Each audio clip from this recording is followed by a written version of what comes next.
എന്താണ് ഇന്ത്യ ഇന്ന്? സാമ്പത്തികമായും സാമൂഹികമായും ഇന്ത്യയും മറ്റു രാജ്യങ്ങളും ഏത് തട്ടിലാണ് നിൽക്കുന്നത്? കമ്പാരിസൺ ഇപ്പോൾ ജപ്പാനുമായാണ്. 4ാം ശക്തിയായ ഇന്ത്യ ജപ്പാനെ പോലെ ആയോ?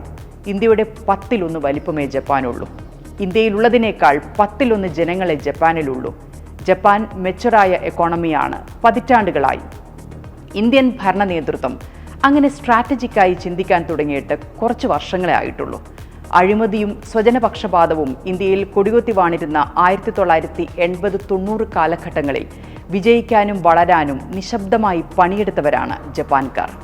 ഓട്ടപ്പന്തയത്തിൽ അവസാന ലാപ്പിൽ മാത്രം ഓടാൻ അവസരം കിട്ടിയ സ്ഥിതിയിലാണ് ഇന്ത്യ.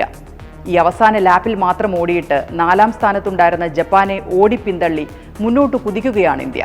GDP-യുടെ കരുത്ത് നമ്മുടെ ഗ്രാമങ്ങളിൽ സ്പർശിച്ചു തുടങ്ങിയിട്ടേയുള്ളൂ.